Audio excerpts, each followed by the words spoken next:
lone independent presidential candidate in the forthcoming United States of America, USA presidential elections, Robert F. Kennedy Jr.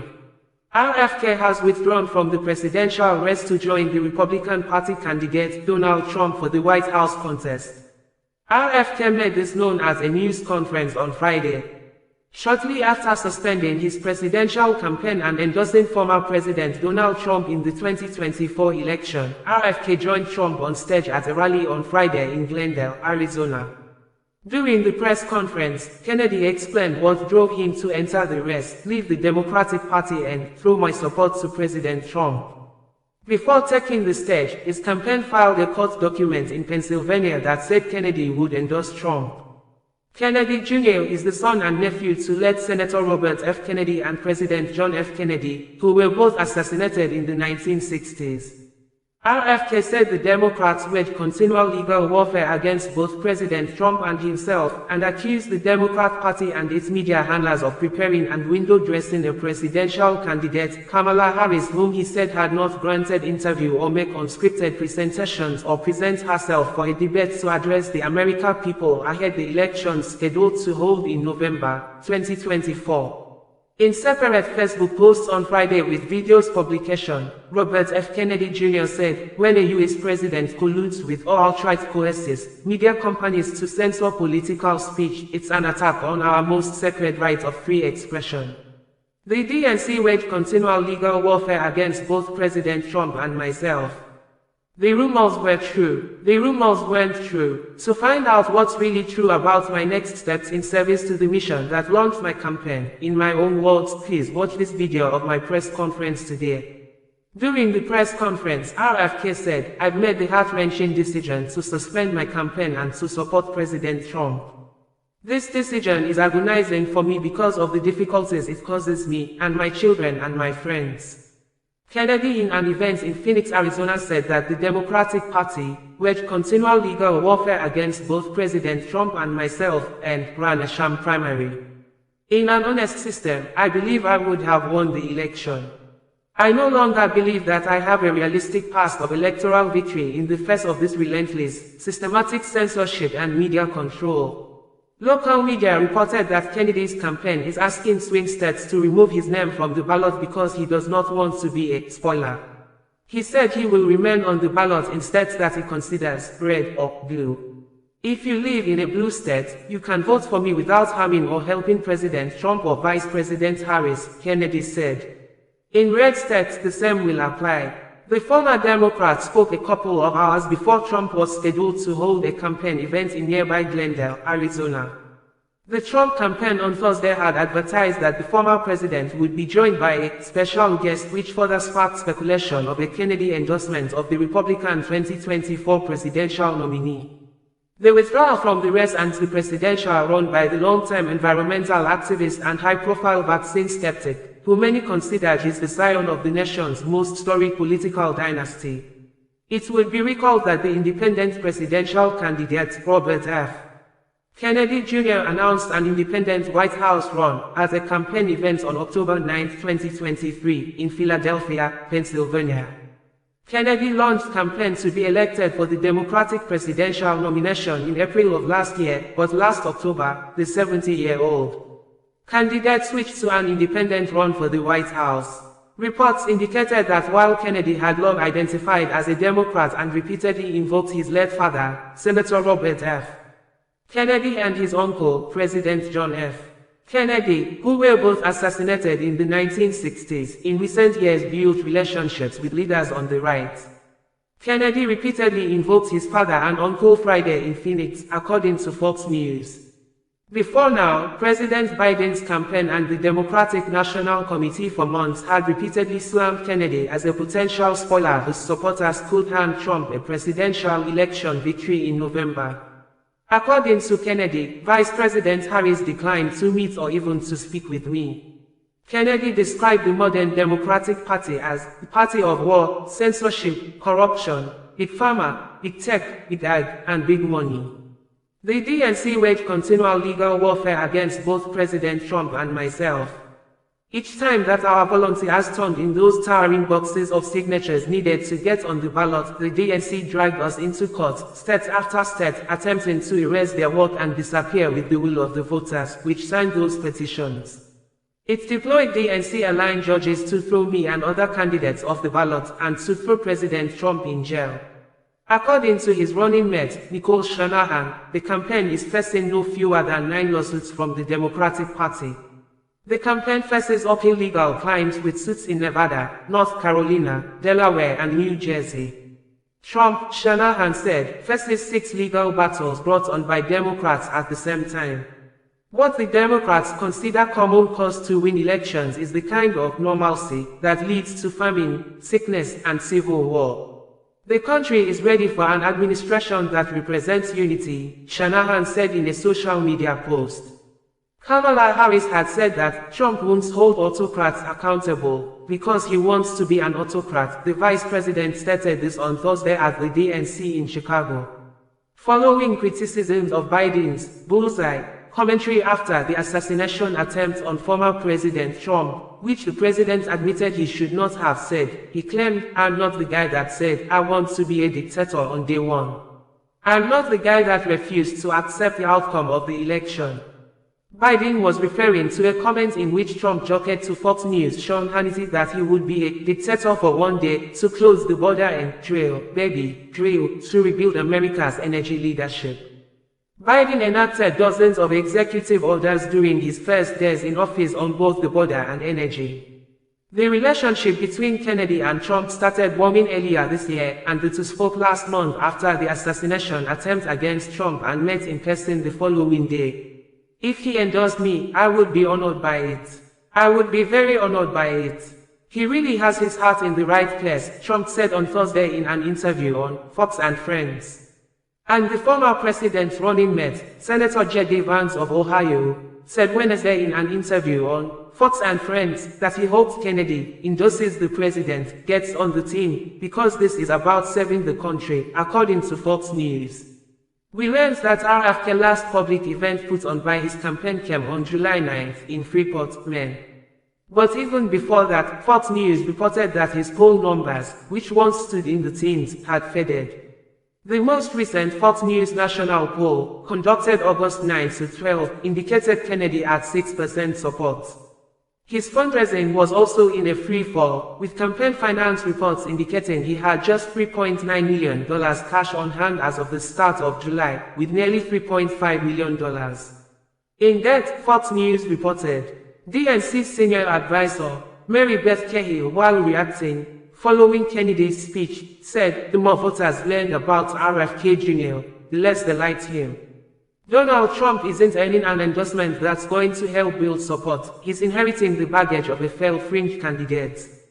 Good riddance. Harris' Waltz campaign also on Friday released a statement, following Kennedy's speech and dropping from the presidential race, saying, "For any American out there who is tired of Donald Trump and looking for a new way forward, ours is a campaign for you.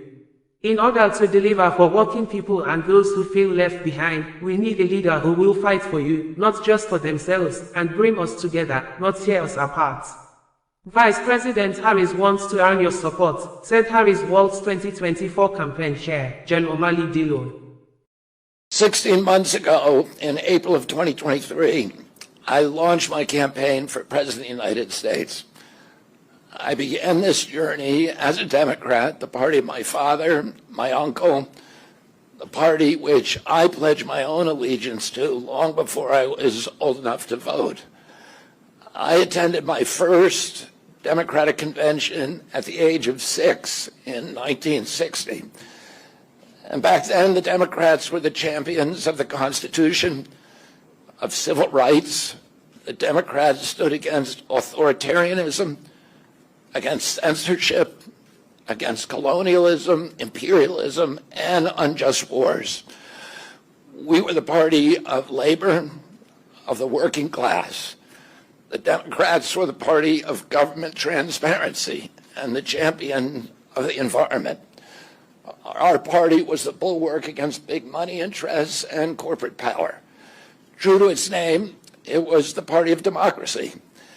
As you know, I left that party in October because it had departed so dramatically from the core values that I grew up with. It had become the party of war, censorship, corruption, big pharma, big tech, big ag, and big money.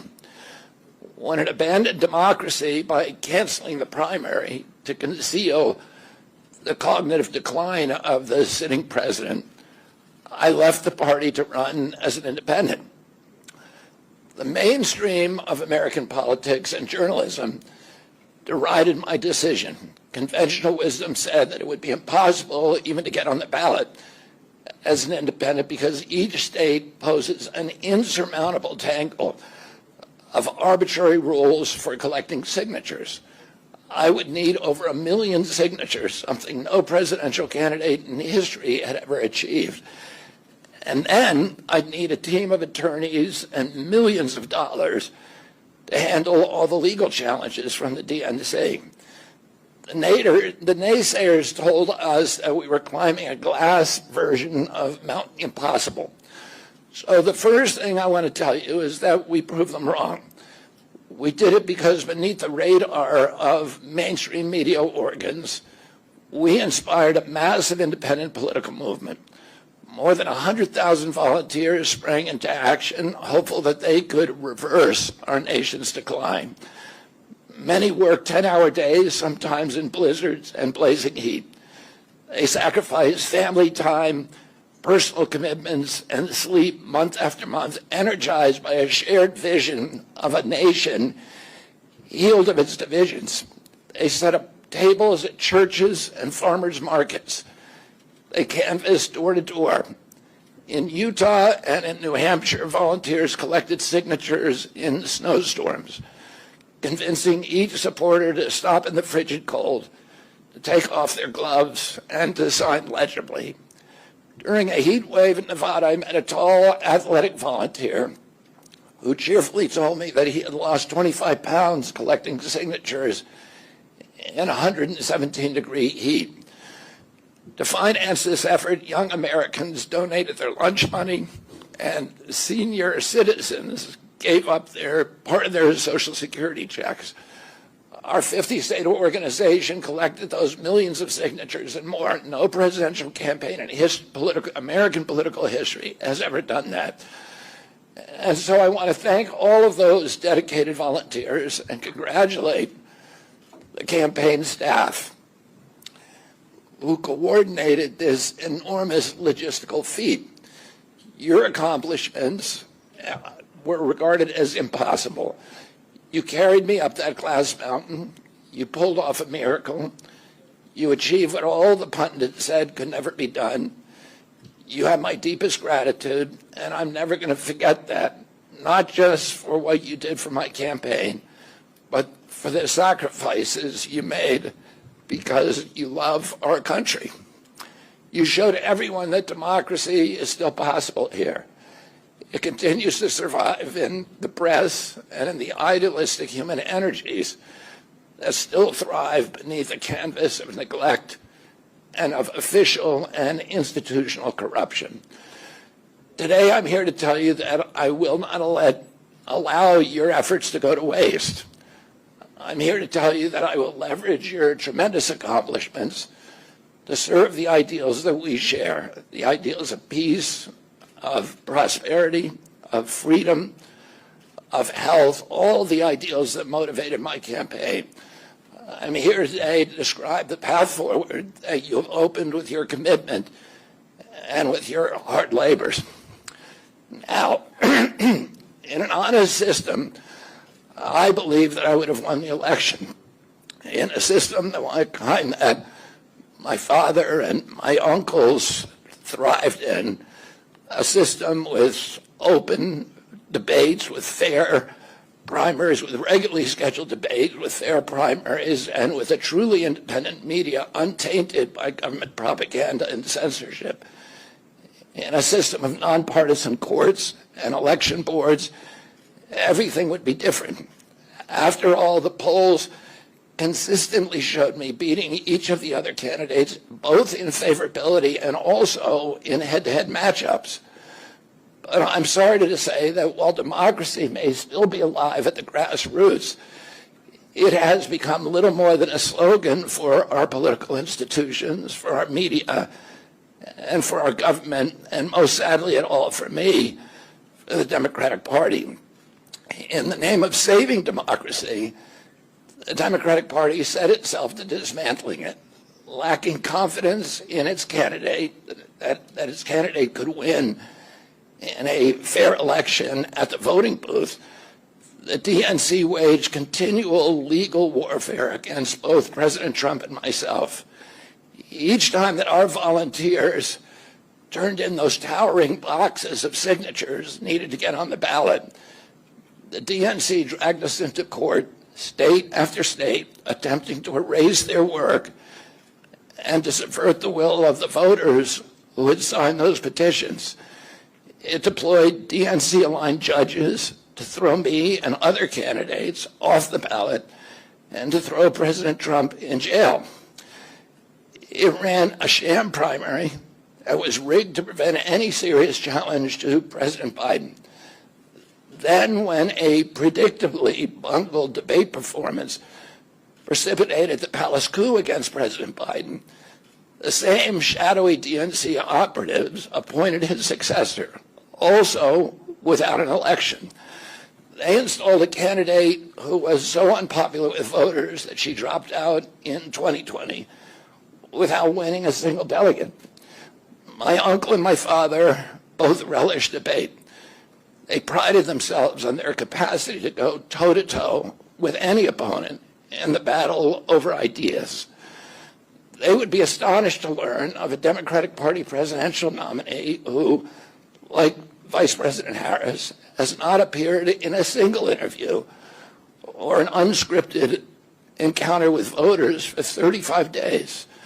This is profoundly undemocratic. How are people to choose when they don't know whom they are choosing? And how can this look to the rest of the world? My father and my uncle were always conscious of America's image abroad because of our nation's role as the template for democracy, the role model for democratic processes, and the leader of the free world. Instead of showing us her substance and character, the DNC and its media organs engineered a surge of popularity for Vice President Harris based upon, well, nothing. No policies, no interviews, no debates, only smoke and mirrors and balloons in a highly produced Chicago circus. There in Chicago, a string of Democratic speakers mentioned Donald Trump 147 times just on the first day. Oh, who needs a policy when you have Trump to hate? In contrast, at the RNC convention, President Biden was mentioned only twice in 4 days. I do interviews every day. Many of you have interviewed me. Anybody who asks gets to interview me. Some days I do as many as 10. President Trump, who actually was nominated and won an election, also does interviews daily. How did the Democratic Party choose a candidate that has never done an interview or debate during the entire election cycle? We know the answers. They did it by weaponizing the government agencies. They did it by abandoning democracy. They did it by suing the opposition and by disenfranchising American voters. What most alarms me isn't how the Democratic Party conducts its internal affairs or runs its candidates.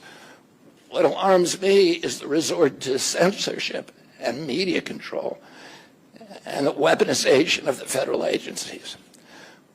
When a U.S. president colludes with or outright coerces media companies to censor political speech, it's an attack on our most sacred right of free expression, and that's the very right upon which all of our other constitutional rights rest. President Biden mocked Vladimir Putin's 88% landslide in the Russian elections, observing that Putin and his party controlled the Russian press, and that Putin prevented serious opponents from appearing on the ballot. But here in America, the DNC also prevented opponents from appearing on the ballot.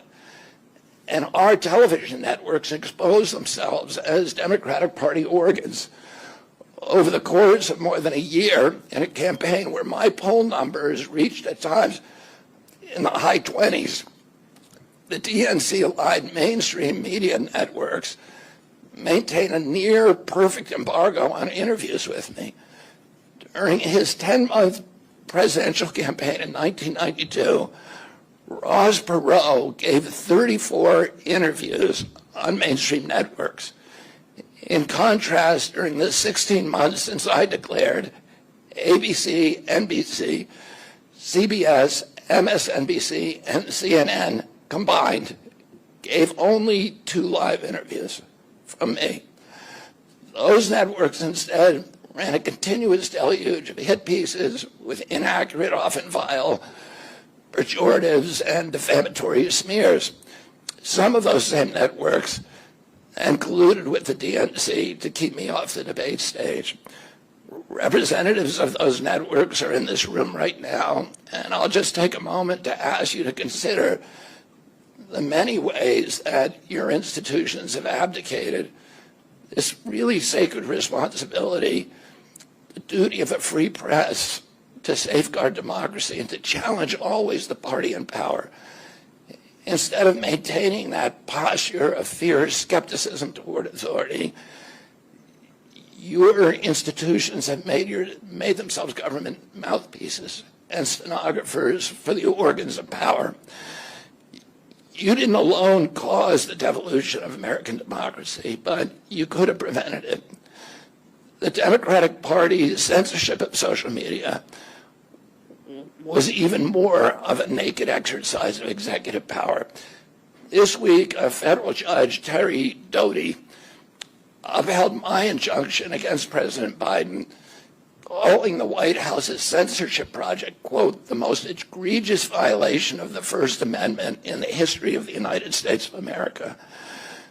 Doty's previous 155-page decision details how just 37 hours after he took the oath of office, swearing to uphold the Constitution, President Biden and his White House opened up a portal and then invited the CIA, the FBI, CISA, which is a censorship agency, it's the center of the censorship industrial complex, DHS, the IRS, and other agencies to censor me and other political dissidents on social media. Even today, users who try to post my campaign videos to Facebook or YouTube get messages that this content violates community standards. 2 days after Judge Doty rendered his decision this week, Facebook was still attaching warning labels to an online petition calling on ABC to include me in the upcoming debate. They said that violates community standards, their community standards. The mainstream media was once the guardian of the First Amendment and democratic principles, and it's joined this systemic attack on democracy. It also, the media justifies their censorship on the grounds of combating misinformation, but governments and oppressors don't censor lies. They don't fear lies. They fear the truth, and that's what they censor. And I don't want any of this to sound like a personal complaint, because it's not. For me, it's all part of a journey, and it's a journey that I signed up with. But I need to make these observations because I think they're critical for us doing the thing that we need to do as citizens in a democracy to assess where we are in this country and what our democracy still looks like, and the assumptions about U.S. leadership around the globe. And are we really still a role model for democracy in this country? Or have we made it, a kind of a joke? And here's the good news. While mainstream outlets denied me a critical platform, they didn't shut down my ideas, which have especially flourished among young voters and independent voters, thanks to the alternative media. Many months ago, I promised the American people that I would withdraw from the race if I became a spoiler. A spoiler is someone who will alter the outcome of the election but has no chance of winning. In my heart, I no longer believe that I have a realistic path to electoral victory in the face of this relentless systematic censorship and media control. So I cannot in good conscience ask my staff and volunteers to keep working their long hours or ask my donors to keep giving when I cannot honestly tell them that I have a real path to the White House. Furthermore, our polling consistently showed that by staying on the ballot in the battleground states, I would likely hand the election over to the Democrats with whom I disagree on the most existential issues: censorship, war, and chronic disease. Last summer, it looked like no candidate was willing to negotiate a quick end to the Ukraine war, to tackle chronic disease epidemic, to protect free speech, our constitutional freedoms, to clean corporate influence out of our government, or to defy the neocons and their agenda of endless military adventurism. But now one of the two candidates has adopted these issues as his own, to the point where he has asked to enlist me in his administration. I'm speaking, of course, of Donald Trump. Less than 2 hours after President Trump narrowly escaped assassination, Callie Means called me on my cell phone. I was then in Las Vegas.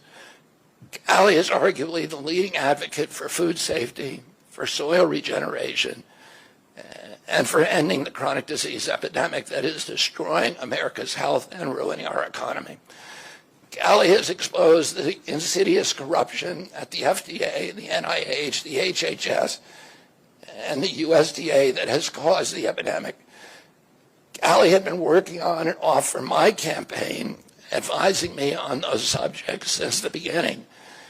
And those subjects have been my primary focus for the last 20 years. I was delighted when Callie told me that day that he had also been advising President Trump.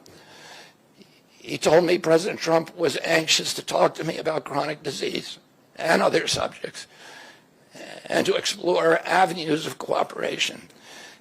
He asked if I would take a call from the president. President Trump telephoned me a few minutes later, and I met with him the following day. A few weeks later, I met again with President Trump and his family members and closest advisors in Florida. In a series of long, intense discussions, I was surprised to discover that we are aligned on many key issues. In those meetings, he suggested that we join forces as a unity party. We talked about Abraham Lincoln's team of rivals. That arrangement would allow us to disagree publicly and privately, and fiercely, if need be, on issues over which we differ, while working together on the existential issues upon which we are in concordance. I was a ferocious critic of many of the policies during his first administration, and there are still issues and approaches upon which we continue to have very serious differences. But we are aligned with each other on other key issues, like ending the forever wars, ending the childhood disease epidemics, securing the border, protecting freedom of speech, unraveling the corporate capture of our regulatory agencies, getting the U.S. intelligence agencies out of the business of propagandizing and censoring and surveilling Americans and interfering with our elections. Following my first discussion with President Trump, I tried unsuccessfully to open similar discussions with Vice President Harris. Vice President Harris declined to meet or even to speak with me. Suspending my candidacy is a heart-rending decision for me, but I'm convinced that it's the best hope are ending the Ukraine war and ending the chronic disease epidemic that is eroding our nation's vitality from the inside, and for finally protecting free speech. I feel a moral obligation to use this opportunity to save millions of American children above all things. For 19 years, I prayed every morning that God would put me in a position to end this calamity. The chronic disease crisis was one of the primary reasons for my running for president, along with ending censorship in the Ukraine war. It's the reason I've made the heart-wrenching decision to suspend my campaign and to support President Trump. This decision is agonizing for me because of the difficulties it causes my wife and my children and my friends. But I have the certainty that this is what I've meant to do. And that certainty gives me internal peace, even in storms. If I'm given the chance to fix the chronic disease crisis and reform our food production, I promise that within 2 years, we will watch chronic disease burden lift dramatically. We will make Americans healthy again. Within 4 years, America will be a healthy country. We will be stronger, more resilient, more optimistic, and happier. I won't fail in doing this. Ultimately, the future, however it happens, is in God's hands and in the hands of the American voters and those of President Trump.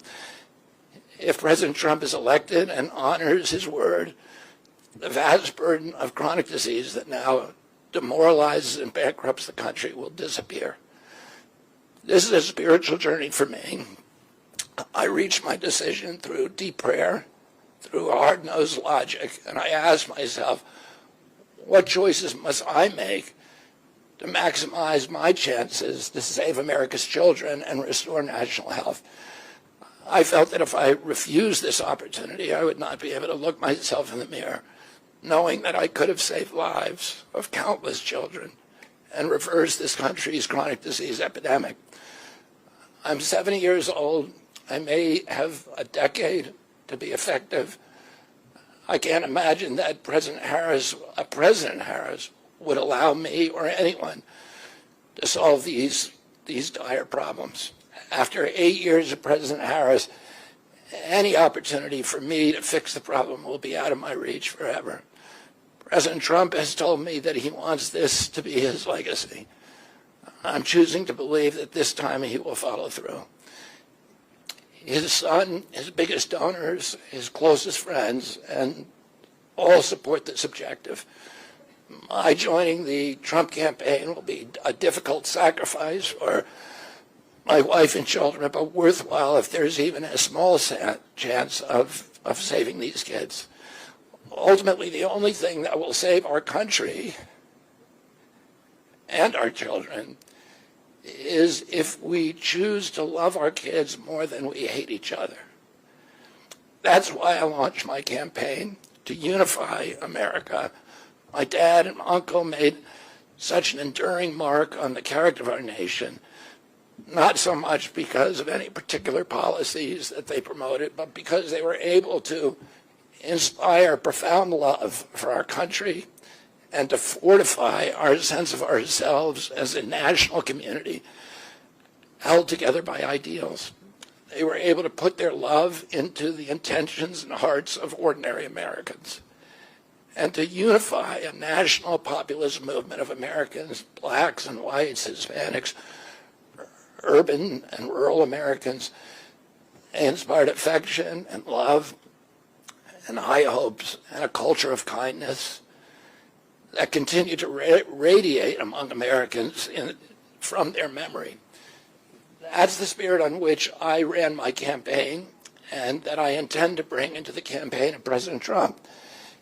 Instead of vitriol and polarization, I will appeal to the values that unite us, the goals that we could achieve if only we weren't at each other's throats. The most unifying theme for all Americans is that we all love our children.